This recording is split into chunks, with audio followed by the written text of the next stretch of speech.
வணக்கம். புதுவை மற்றும் அதனை சுற்றியுள்ள பகுதிகளில் நடைபெற்ற பல்வேறு நிகழ்வுகளை பிரதிபலிக்கும் கமலா தொலைக்காட்சியின் செய்திகளுக்காக பிரபாவதி. விரிவான செய்திகளை காண்பதற்கு முன் தலைப்புச் செய்தியை பார்க்கலாம். லாஸ்பேட்டை தொகுதியில் சாலைகள் மற்றும் கழிவுநீர் வாய்க்கால்கள் அமைக்கும் பணி. சாலையின் தரம் குறித்து ஆய்வு மேற்கொண்டார் காங்கிரஸ் சட்டமன்ற கட்சி தலைவர் வைத்தியநாதன். பேருந்து நிலையத்தில் தாலி செயினை திருடிய 2 பெண்கள் 2 மணி நேரத்தில் கைது செய்தது காவல்துறை. புதுச்சேரியில் காவல்துறை மற்றும் துணை ராணுவத்தினர் அணிவகுப்பு. தேர்தலை முன்னிட்டு நடவடிக்கை. இனி விரிவான செய்திகள். லாஸ்பேட்டை தொகுதியில் சாலை மற்றும் கழிவுநீர் வாய்க்கால் அமைக்கும் பணிகளை காங்கிரஸ் சட்டமன்ற கட்சி தலைவர் வைத்தியநாதன் நேரில் சென்று ஆய்வு மேற்கொண்டார். லாஸ்பேட்டை தொகுதியில் உள்ள கங்கையம்மன் கோவில் வீதியில் சாலை அமைக்கும் பணிகள் தொடங்கப்பட்டுள்ளன. லாஸ்பேட்டை தொகுதியின் சட்டமன்ற உறுப்பினரும் காங்கிரஸ் சட்டமன்ற கட்சி தலைவருமான வைத்தியநாதன் நேரில் சென்று சாலைகள் மற்றும் வாய்க்கால் அமைக்கும் பணிகளையும் சாலையின் தரத்தினையும் ஆய்வு மேற்கொண்டார். இந்த நிகழ்ச்சியின் போது காங்கிரஸ் கட்சியினர், கமலா அறக்கட்டளை குழுவினர்கள் உடனிருந்தனர்.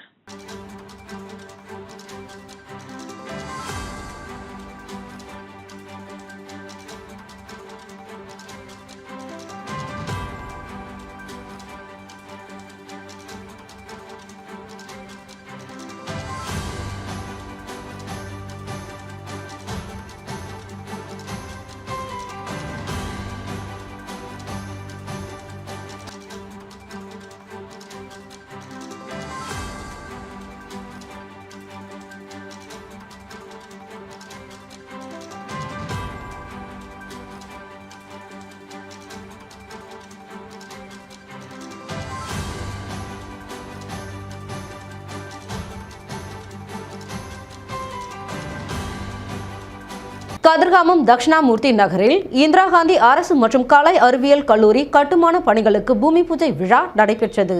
புதுச்சேரி மாநிலம் கதிர்காமம் தொகுதி தட்சிணாமூர்த்தி நகரில் இந்திரா காந்தி அரசு கலை மற்றும் அறிவியல் கல்லூரி கட்டுவதற்காக 46.95 கோடி ரூபாய் மதிப்பீட்டில் அரசு அனுமதி வழங்கப்பட்டுள்ளது. அதில் முதற்கட்டமாக கல்லூரியின் நிர்வாக கட்டிட தொகுதி மற்றும் வளாக மேம்பாட்டு பணிகளுக்காக 13.72 கோடி ரூபாய் மதிப்பில் பணியாணை வழங்கப்பட்டுள்ளது. இந்த பணிகளை தொடங்கும் வகையில் நடைபெற்ற பூமி பூஜை நிகழ்ச்சி முதலமைச்சர் ரங்கசாமி தலைமையில் நடைபெற்றது. இதில் பொதுப்பணித்துறை அமைச்சர் லட்சுமி நாராயணன் மற்றும் கதிர்காமம் தொகுதியின் சட்டமன்ற உறுப்பினர் KSP ரமேஷ் ஆகியோர் முன்னிலையில் நடைபெற்றது. நிகழ்ச்சியில் புதுச்சேரி அரசின் உயர்கல்வி மற்றும் தொழில்நுட்பத்துறை இயக்குநர் முனைவர் சிவகுமார், பொதுப்பணித்துறை தலைமை பொறியாளர் வீரசெல்வம், கண்காணிப்பு பொறியாளர் சுந்தரமூர்த்தி, இந்திரா காந்தி அரசு கலை மற்றும் அறிவியல் கல்லூரி முதல்வர் முனைவர் கிஷோர் ஜான், சிறப்பு கட்டிடம் கோட்டம் 2 செயற்பொறியாளர் பக்தவச்சலம், உதவி பொறியாளர் வேல்முருகன், இளநிலை பொறியாளர் திவாகர், நீலகண்டன் உள்ளிட்ட அதிகாரிகள், பேராசிரியர்கள், கல்லூரி மாணவர்கள், ஊர் பிரமுகர்கள் மற்றும் பொதுமக்கள் பலர் கலந்து கொண்டனர்.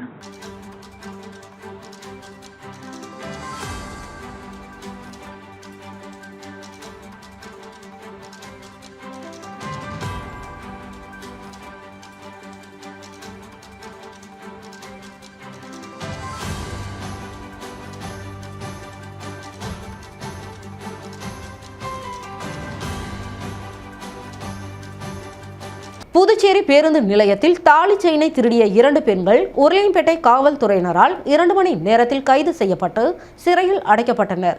விழுப்புரம் மாவட்டம் ஐயூர் அகரம் பகுதியை சேர்ந்தவர் 55 வயதான சித்ரா. இவர் மயிலாடுதுறையில் சமூக நலத்துறையில் மேற்பார்வையாளராக பணியாற்றி வருகிறார். நேற்று முன்தினம் மாலை புதுச்சேரி புதிய பேருந்து நிலையம் வந்த இவர் அங்குள்ள கழிவறைக்கு சென்றுள்ளார். அப்போது அவரை பின்தொடர்ந்த 2 பெண்கள் சித்ரா அணிந்திருந்த தங்க செயினை பறிக்க முயன்றனர். அவர் தடுக்கவே கொலை மிரட்டல் விடுத்த 2 பெண்களும் சித்ரா அணிந்திருந்த 6.4 பவுண்ட் தங்க செயினை பறித்ததோடு அவரை கழிவறையில் கீழே தள்ளிவிட்டு அங்கு தயாராக நின்றிருந்த கடலூர் செல்லும் தனியார் பேருந்தில் ஏறி தப்பி சென்றனர். இதனால் அதிர்ச்சி அடைந்த சித்ரா உடனே அங்குள்ள புறக்காவல் நிலையத்தில் நடந்த சம்பவத்தை தெரிவித்தார். தொடர்ந்து உருளையன்பேட்டை காவல்துறையினர் அங்கு விரைந்து CCTV காட்சிகளை பார்வையிட்டு நகை பறிப்பில் ஈடுபட்ட பெண்கள் யார் என்பதை அடையாளம் கண்டனர். அவர்கள் சென்ற பேருந்து நடத்துனரின் செல்போனுக்கு உடனடியாக தொடர்பு கொண்டு பேருந்தை கிருமாம்பாக்கம் காவல் நிலையம் எதிரே நிறுத்துமாறு கூறினர். மேலும் இது பற்றி கிருமாம்பாக்கம் காவல்துறையினருக்கும் தகவல் தெரிவிக்கவே அவர்களும் தயாராக சோதனையில் ஈடுபட்டு தனியார் பேருந்தை நிறுத்தினர். இதனிடையே அங்கு விரைந்த உருளையன்பேட்டை ஆய்வாளர் கார்த்திகேயன் தலைமையிலான காவல்துறையினர் பேருந்தில் இருந்த 2 பெண்களையும் பிடித்து உருளையன்பேட்டை காவல் நிலையம் அழைத்து வந்து அதிரடியாக விசாரித்தனர். விசாரணையில் அவர்கள் கடலூர் மாவட்டத்தை சேர்ந்த 21 வயதான நித்யா மற்றும் தூத்துக்குடி மாவட்டம் திருச்செந்தூரை சேர்ந்த 21 வயதான அபி என்கிற அபிநயா என்பதும் சென்னையில் தற்பொழுது செல்போன் கடையில் ஒன்றாக பணிபுரியும் இருவரும் கடலூரில் நடைபெற்ற மாசிமகத்தை காண கடலூர் வந்ததும் தெரிய வந்தது. பின்னர் செலவுக்கு கையில் பணம் இல்லாததால் திருட்டு சம்பவத்தில் ஈடுபட முடிவு செய்த இருவரும் அங்கு திருட்டு சம்பவத்தில் ஈடுபட முயன்றதும் அது தோல்வியடையவே இருவரும் அங்கிருந்து கிளம்பி புதுச்சேரி பேருந்து நிலையம் வந்ததும் பின்னர் பேருந்து நிலையத்தை சுற்றி பார்த்த பிறகு இருவரும் பெண்கள் கழிவறைக்கு சென்றபோது அங்கு வந்த சித்ரா என்பவரிடம் நகை பறிப்பில் ஈடுபட்டு சிக்கியது தெரிய வந்தது. இதுகுறித்து சித்ராவிடம் புகாரை பெற்ற உருளையன்பேட்டை காவல்துறையினர் நித்யா மற்றும் அபிநயா ஆகியோர் மீது திருட்டு பிரிவில் வழக்கு பதிவு செய்து உடனடியாக இருவரையும் கைது செய்தனர். பின்னர் அவர் பறித்து சென்ற 9.50 லட்சம் ரூபாய் மதிப்பிலான நகையையும் பறிமுதல் செய்தனர். தொடர்ந்து 2 பேரையும் புதுச்சேரி நீதிமன்றத்தில் ஆஜர்படுத்திய காவல்துறையினர் அவர்களை காலாப்பட்டு சிறையில் அடைத்தனர். 1 மணி நேரத்தில் சிறப்பாக செயல்பட்டு குற்றவாளிகளை பிடித்த உருளையன்பேட்டை காவல்துறையினரை சட்டம் ஒழுங்கு முதுநிலை கண்காணிப்பாளர் கலைவாணன் பாராட்டினார். தேர்தலை முன்னிட்டு புதுச்சேரியில் காவல்துறை மற்றும் துணை ராணுவத்தினர் அணிவகுப்பு நடத்தினர். தேர்தலை முன்னிட்டு பாதுகாப்பு ஏற்பாடுகளை வலுப்படுத்தும் வகையில் புதுச்சேரி காவல்துறையினர் மற்றும் துணை ராணுவத்தினர் இணைந்து அணிவகுப்பு நடத்தினர். இந்த அணிவகுப்பு இந்திரா காந்தி சிலை அருகிலிருந்து தொடங்கி மூலக்குளம் வரை நடைபெற்றது. இதில் காவல்துறை மற்றும் துணை ராணுவத்தினர் இணைந்து நகரின் முக்கிய சாலைகளில் அணிவகுத்து சென்றனர். பொதுமக்கள் பாதுகாப்பாகவும் அமைதியாகவும் தேர்தலில் பங்கேற்கும் வகையில் இந்த அணிவகுப்பு நடத்தப்பட்டதாக காவல்துறை தரப்பில் தெரிவிக்கப்பட்டது.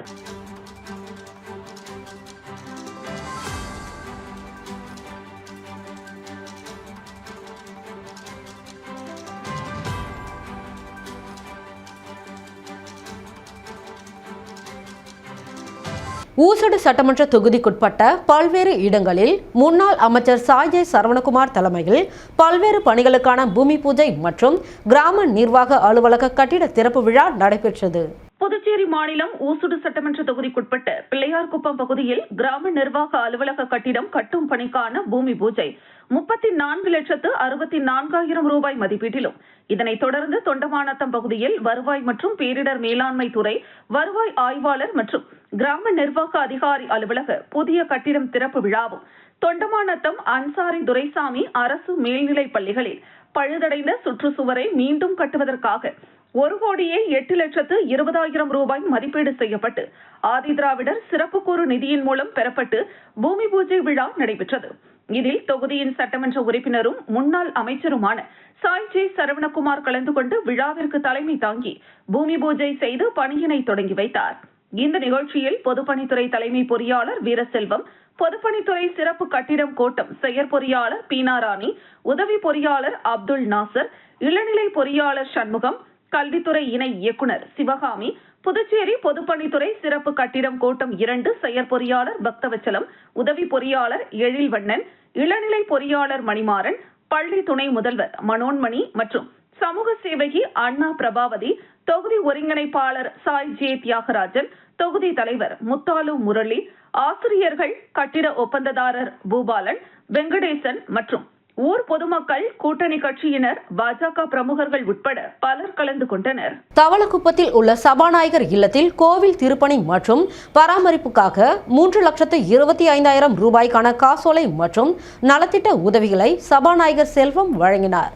புதுச்சேரி மாநிலம் மணவெளி சட்டமன்ற தொகுதிக்குட்பட்ட பகுதிகளில் உள்ள நோனாங்குப்பம் பகுதியில் உள்ள ஸ்ரீ வெற்றி விநாயகர் கோவில் திருப்பணிக்காக 1,75,000 ரூபாய் மற்றும் இடையார்பாளையம் பகுதியில் உள்ள எல்லையம்மன் ஆலயம் மற்றும் அங்குள்ள 2 ஆலயம் என மொத்தம் 3 கோவில்களுக்கு 90,000 ரூபாயும், தவளக்குப்பம், தானாபாளையம், புட்லாய் அம்மன் மற்றும் ஐயனாரப்பன் கோவிலுக்கு 60,000 ரூபாய் என்றும் மொத்தம் 3,25,000 ரூபாய் காசோலையை அந்தந்த பகுதியை சார்ந்த ஊர் முக்கியஸ்தர்களிடம் சபாநாயகர் செல்வம் வழங்கினார்.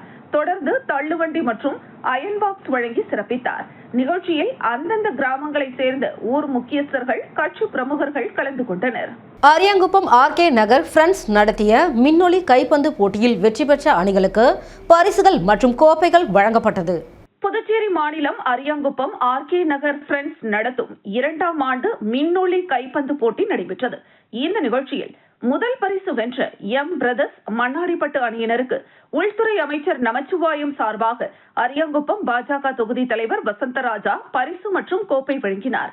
2ஆம் பரிசு வென்ற பாண்டியன் பிரதர்ஸ் அரியாங்குப்பம் அணியினருக்கு புதுவை மாநில காங்கிரஸ் கமிட்டி செயலாளர் விஜயலட்சுமி ஜெயமூர்த்தி பரிசு மற்றும் கோப்பை வழங்கினார். 3ஆம் பரிசு வென்ற ஆர்கே நகர் ஃப்ரெண்ட்ஸ் அரியாங்குப்பம் அணியினருக்கு புதுச்சேரி பாஜக மாநில சிறப்பு அழைப்பாளர் அரியாங்குப்பம் தொகுதி ஒருங்கிணைப்பாளர் சந்திரமோகன் பரிசு மற்றும் கோப்பை வழங்கினார். 4ஆம் பரிசு வென்ற ஏபிஜே வம்புப்பட்டு அணியினருக்கு புதுச்சேரி பாஜக மாநில இளைஞரணி தலைவர் ஆடலரசன் பரிசு மற்றும் கோப்பை வழங்கினார். 5ஆம் பரிசு பொம்மையார்பாளையம் அணியினருக்கு பரிசு மற்றும் கோப்பை வழங்கப்பட்டது. 6ஆம் பரிசு வென்ற மதுஷா ஃப்ரெண்ட்ஸ் கொம்பாக்கம் அணியினருக்கு அரியாங்குப்பம் அதிமுக தொகுதி செயலாளர் ராஜா என்கிற வேலுச்சாமி பரிசு மற்றும் கோப்பை வழங்கினார். மேலும் 7ஆம் பரிசு வென்ற குகன் ஃப்ரெண்ட்ஸ் அரியாங்குப்பம் அணியினருக்கு ஆர்கே நகர் அதிமுக வார்டு செயலாளர் பாலு பரிசு மற்றும் கோப்பை வழங்கினார். 8ஆம் பரிசு வென்ற ஆனந்த் ஃப்ரெண்ட்ஸ் அரியாங்குப்பம் அணியினருக்கு பாஜக மாவட்ட துணைத் தலைவர் செந்தில் பரிசு மற்றும் கோப்பை வழங்கினார். மேலும் வெற்றி பெற்ற அணிகளுக்கு புதுவை பாமக மாநில துணை அமைப்பாளர் சிவராமன் சுழற்கோப்பை மற்றும் சீருடை வழங்கினார். மேலும் சீருடை அன்பளிப்பு சக்திவேல் முன்னாள் கவுன்சிலர், திமுக தலைமை பொதுக்குழு உறுப்பினர் மற்றும் சுரேஷ்குமார் பழனி ஆண்டவர் குரூப்ஸ் மற்றும் ஆனந்தகுமார் பாஜக அரியாங்குப்பம் சீருடை அன்பளிப்பு அளித்தனர். இந்த நிகழ்ச்சியில் விளையாட்டு வீரர்களுக்கு பாஜக மாவட்ட துணைத் தலைவர் பாஸ்கல் ராஜ் உணவு அன்பளிப்பு அளித்தார். இந்நிகழ்ச்சிக்கான ஏற்பாட்டினை சரண், கோகுல், விக்னேஷ், அருண், சரவணன், ஹரி, தாமு, வருண், வினோத், பிரதீப், விஸ்வா, குமரவேல், பத்மநாதன், ஃபரூக், பிரவீன், நிதிஷ், யுவராஜ், பிருத்திவி ஆகியோர் ஏற்பாடு செய்திருந்தனர். கிருமாம்பாக்கம் பகுதியில் உதவி ஆய்வாளர் சண்முக சத்யா தலைமையில் மத்திய தொழில் பாதுகாப்பு படையினர் ரோந்து பணியில் ஈடுபட்டனர். புதுச்சேரி மாநிலம் கிருமாம்பாக்கம் காவல் நிலைய சரகத்திற்குட்பட்ட கிருமாம்பாக்கம் மெயின் ரோட்டில் இருந்து பிள்ளையார்குப்பம் வரை வருகின்ற 2026 சட்டமன்ற தேர்தலை முன்னிட்டு காவல்துறை உதவி ஆய்வாளர் சண்முக சத்யா தலைமையில் துணை உதவி ஆய்வாளர் ஜெயராமன் முன்னிலையில் முன்னெச்சரிக்கை மத்திய தொழில் பாதுகாப்பு படையினர் 30 நபர்கள் கொண்ட வீரர்கள் துப்பாக்கியுடன் கொடி அணிவகுப்பு மேற்கொண்டனர். கடல் அரிப்பை கட்டுப்படுத்த காலாப்பட்டு தொகுதியில் கடலோர பாதுகாப்பு கட்டுமான பணிகளுக்கு சட்டமன்ற உறுப்பினர் கல்யாண சுந்தரம் பூமி பூஜை செய்து துவக்கி வைத்தார். புதுச்சேரி காலாப்பட்டு தொகுதிக்குட்பட்ட பிள்ளைச்சாவடி வடக்கு, சின்ன காலாப்பட்டு, பெரிய காலாப்பட்டு மற்றும் கணபதி செட்டிக்குளம் ஆகிய கடலோர கிராமங்களில் கடற்கரை அரிப்பை கட்டுப்படுத்த கடலோர பாதுகாப்பு கட்டுமான பணிகளுக்கு பூமி பூஜை நடைபெற்றது. இந்த நிகழ்ச்சி புதுச்சேரி காலாப்பட்டு தொகுதியின் சட்டமன்ற உறுப்பினர் கல்யாண சுந்தரத்தின் தீவிர முயற்சியால் நடைபெற்றது. பிள்ளைச்சாவடி வடக்கு பகுதியில் 4,04,1793 ரூபாய் செலவிலும், சின்ன காலாப்பட்டு பகுதியில் 3,71,83,334 ரூபாய் செலவிலும், பெரிய காலாப்பட்டு பகுதியில் 3,33,23,299 ரூபாய் மற்றும் கனகசெட்டிக்குளம் பகுதியில் 4,11,59,346 ரூபாய் மதிப்பில் கடலோர பாதுகாப்பு கட்டுமான பணிகள் மேற்கொள்ளப்பட உள்ளன. இவ்விழாவில் வளர்ச்சி ஆணையர் மற்றும் பொதுப்பணித்துறை செயலர் முத்தம்மா, பொதுப்பணித்துறை தலைமை பொறியாளர் வீரசெல்வம், கண்காணிப்பு பொறியாளர் சுந்தரமூர்த்தி, நீர்ப்பாசன கோட்ட செயற்பொறியாளர் ராஜ்குமார், உதவி பொறியாளர் மதிவாணன், இளநிலை பொறியாளர் ஞானசேகரன் மற்றும் ஒப்பந்ததாரர் ஓம் சக்தி கட்டுமான நிறுவனம் உள்ளிட்டோர் பங்கேற்றனர். மேற்கண்ட பணிகள் புதுச்சேரி அரசு பொதுப்பணித்துறை நீர்ப்பாசன பிரிவு மூலம் 6 மாத காலத்திற்குள் நிறைவு செய்ய திட்டமிடப்பட்டுள்ளது. நிகழ்ச்சியில் முக்கிய பிரமுகர்கள் மற்றும் ஊர் பொதுமக்கள் கலந்து கொண்டு விழாவை சிறப்பித்தனர்.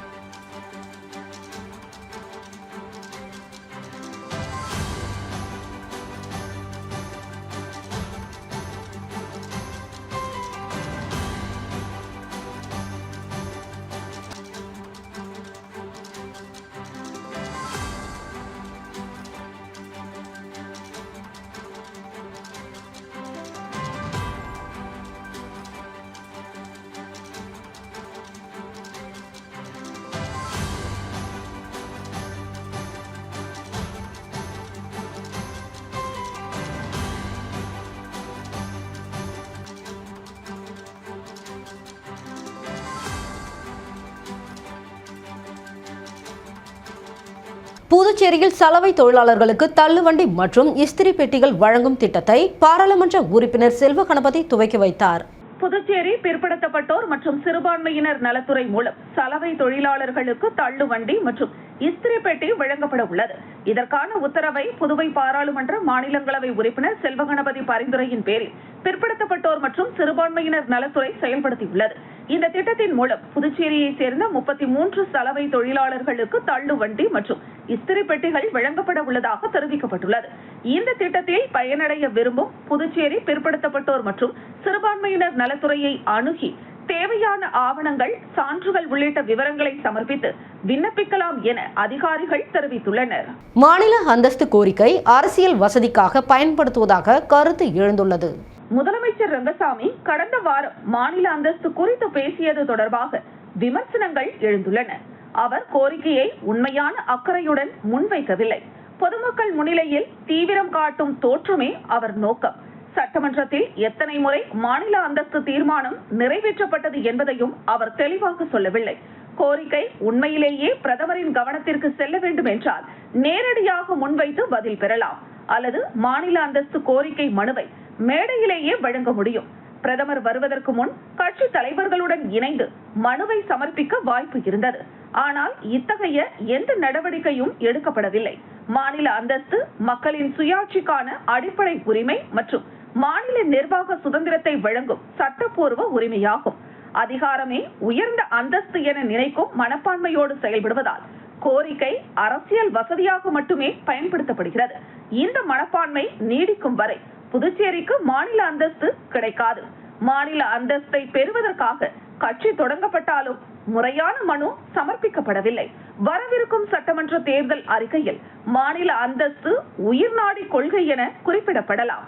ஆனால் மக்கள் பெரிதாக எடுத்துக்கொள்ளாமல் இதனை ஒரு புன்முறுவலாக கடந்து செல்லும் நிலை உருவாகியுள்ளது. RSS பின்புறம் கொண்ட முஸ்லிம் அல்லாதவர்களை வக்ஃபு வாரியத்திற்கு நியமித்த புதுச்சேரி NR காங்கிரஸ் பாஜக கூட்டணி அரசுக்கு மனிதநேய மக்கள் கட்சியின் தலைவர் கண்டனம் தெரிவித்துள்ளார். மனிதநேய மக்கள் கட்சியின் தலைவர் பேராசிரியர் ஜவாஹிருல்லா வெளியிட்டுள்ள அறிக்கையில், புதுச்சேரியில் கடந்த 11 ஆண்டுகளாக செயல்படாமல் முடங்கி கிடந்த வகுப்பு வாரியத்தை தேர்தல் அரசியல் ஆதாயத்திற்காக அவசரமாக அமைத்துள்ள NR காங்கிரஸ் பாஜக கூட்டணி அரசின் நடவடிக்கையை வன்மையாக கண்டிப்பதாக தெரிவித்துள்ளார்.